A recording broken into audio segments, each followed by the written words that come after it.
Venezuela is ordering a massive mobilization of its military as the United States sends more of its own firepower to the region. Amantes de la paz. We love peace. We deeply love peace. We don't want war here nor in any other place around the world. But if they dare to touch Venezuela, they're going to find us in every street. The announcement came after America's largest warship arrived in U.S. Southern Command area of operations. That area includes most of Latin America. We've got CNN senior national security reporter Zach Cohen in Washington for us. Zach, good to see you. What more do we know about Venezuela's mobilization of not only its troops, but equipment as well as ammunition? And then also, how significant is it that the USS Gerald R. Ford is now in Southern Command's region? Yeah, Venezuelan officials making clear that this mobilization was ordered directly by President Nicolas Maduro, and it comes as a response to the U.S. military buildup in the region, which of course has been used to conduct these strikes against alleged drug boats, but increasing tensions with Venezuela in the process. Venezuelan officials calling the U.S. buildup a, quote, imperialist threat, and saying that they plan to conduct land, air, and naval exercises to really, as a show of force, to essentially ward off a potential U.S. invasion of sorts. Now, the aircraft carrier USS Gerald Ford is the U.S.'s largest aircraft carrier. It is the most advanced aircraft carrier in the U.S. fleet. At the same time, it brings significant air assets as well. It has 9 air squadrons, anti-surface capabilities, and it will join what is already a very large U.S. military presence in the region, including guided missile destroyers that are all ballistic capable, raising questions about what this firepower is needed. The Trump administration insists that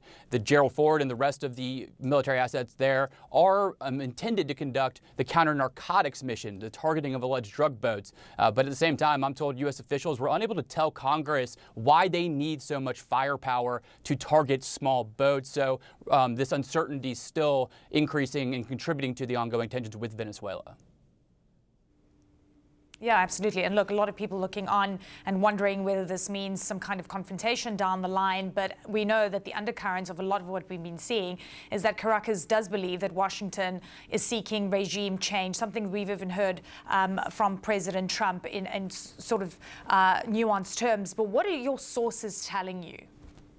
Yeah, we reported back in September and since then that there are some within the Trump administration who are pushing a strategy to effectively conduct strikes inside Venezuela with the idea of pushing Nicolas Maduro, the president of Venezuela, out of power. That is still something some U.S. officials hope can be accomplished as part of this military buildup. At the same time, we also know that the Trump administration told Congress just a few days ago that it doesn't currently have the legal justification to target anything inside Venezuela or any other territory, even though they are potentially seeking an additional legal justification that would allow them to do so. So really some uncertainty, some ambiguity there. As you mentioned, Donald Trump has been noncommittal on this since the beginning, both speaking in very verbose terms, in terms of threatening Nicolas Maduro, but at the same time, not going all the way to commit to U.S. forces conducting some sort of a regime change strategy operation targeting him. So we're going to have to wait and see what ultimately happens. But again,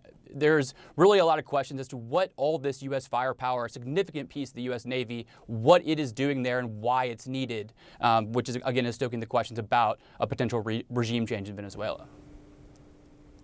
Yeah. All right, Zach Cohen, great to have you on the story. Thank you so much. Joining me now to discuss all this is retired U.S. Air Force Colonel and CNN military analyst Cedric Leighton. Welcome to the show for the first time. Thanks so much for being with us. It's my pleasure. Thanks so much, Alex. Appreciate it. So what's really going on here with Venezuela? Yeah, so this is a very complex issue, actually. But what's basically happening is that the U.S. is moving its forces in, just as you described, with the USS Gerald R. Ford, the biggest aircraft carrier in the world, basically entering that particular part of the world. And since it's there, it was moved from Europe, it now gives the US extra air power that it can potentially use against targets in Venezuela. Now, the administration, the Trump administration, has denied that it is going after regime change in Venezuela, but the types of forces that are arrayed against Venezuela or against targets in Venezuela is way more than what you need for a drug interdiction mission, and not quite enough to really affect regime change. So we're kind of in that gray zone right now in terms of the numbers of forces. But I think what the administration wants to do, Alex, is they want to have a presence in the area that will perhaps force change in Venezuela. But that's kind of where we are right now. Yeah, Nicolas Maduro, who leads Venezuela, has expressed concern that the Trump administration wants there to be regime change. Do you think that's what's going on here? And if so, how would that even happen?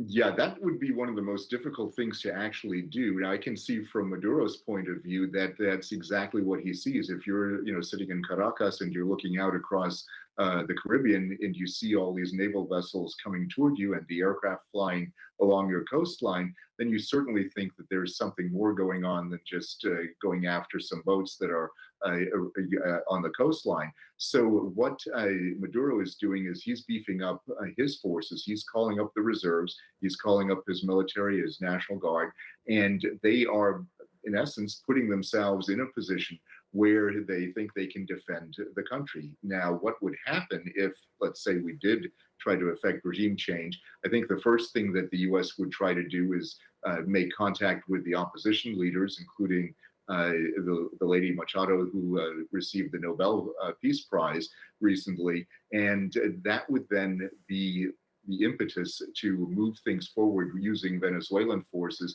to, in essence, fight each other. Now, that's one possible scenario. Nobody has said that's going to happen yet, but it's certainly a possibility. So if I were Maduro, I'd be looking at this and I'd be concerned, to say the least. The Russians have moved some equipment into Venezuela.